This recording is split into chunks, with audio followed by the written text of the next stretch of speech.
May buzzer na naman. Trek, abli na. Guys, hihi. Buksan na natin yung oven namin. Ayan. So, ito yung mga gamit namin, guys. So, going na. So, tinakpan namin to kasi may nag-welding.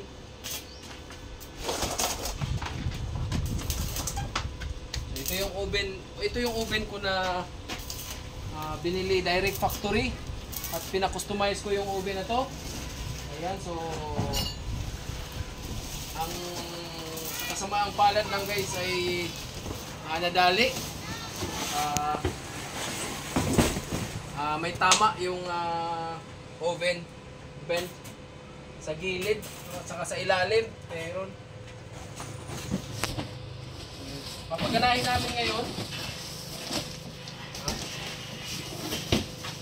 Papaganahin namin yung oven. I-operate namin ngayon kung gagana pa ba yung oven namin. So ito yung oven natin guys. Panalong panalo. Sa itsura pa lang, goods na goods.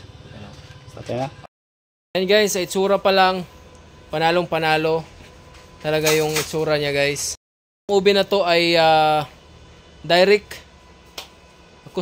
pina-customize natin directly from factory doon sa China guys. At ito ay magkaiba doon sa mga oven na meron sa Pilipinas kasi pinapa-customize pa natin to. At 4 doors pa rin siya. Saka 4 doors siya pero iba yung nasa ilalim nito at saka sa loob. Sa pinapa-customize natin eh. Ang problema lang ay ito guys oh. Ito yung nagiging problema kasi ayan. Tama. Ayan oh. So malaki yung tama niya guys. Kasi binaliktad kasi nila to eh. Sa halip na patayo lang dapat kasi may gulong naman. Ang ginawa nila ay binalintong nila. Saka nag-ano yung size sukat ng ayan oh. Natanggal yung mga screw kasi siya eh, na press siya eh. Tanggal yung mga screw, ayan yung mga damages sa tama nung forklift. Ayan oh, tsaka ito. Ayan yung malaking damage na nangyari. Sana ay mag-operate pa ito ngayon. At hindi lang ito guys, meron pa doon sa loob. Ayan yung nag-bend talaga yung kasi tinatumba nila eh. Ayan sa taas, may mga damage dahil doon sa forklift, yung pagkakatama ng forklift. Dito ay okay naman yung mga gauges. Gumagana pa rin naman. So ito lang yung So nagdala kami ng gas para paganahin namin ito ngayon guys. So unbox natin to. Unbox natin. Yun. So buwain natin yung plastic for the first time. Ayan oh. Oven pa lang.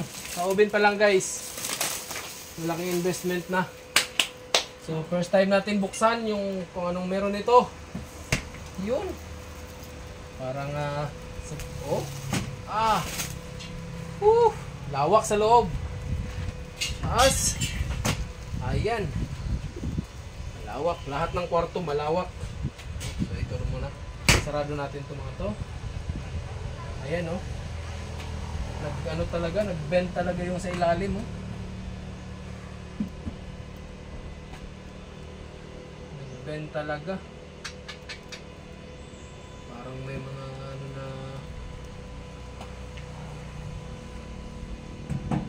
ayun, bumaloktot talaga guys eh oh.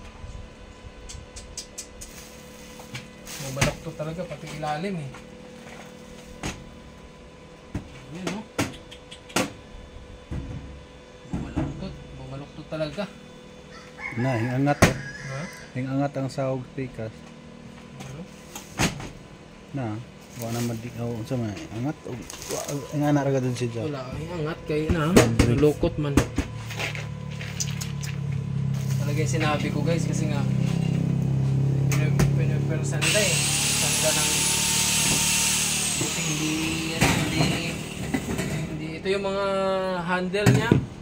Buti hindi nabasag yung salamin kasi ano to eh, binaluktot to eh.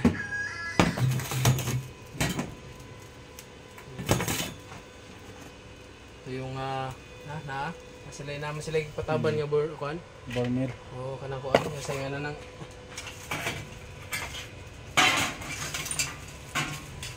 yung mga screw and sa ba to. So may manual, instruction manual. Saan to?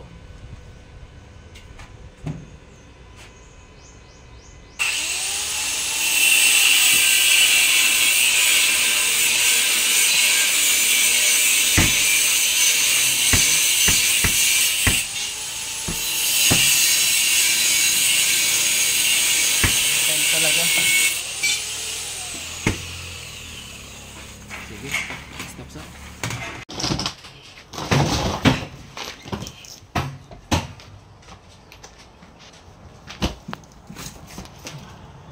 Taas si kamay. Taas si kamay.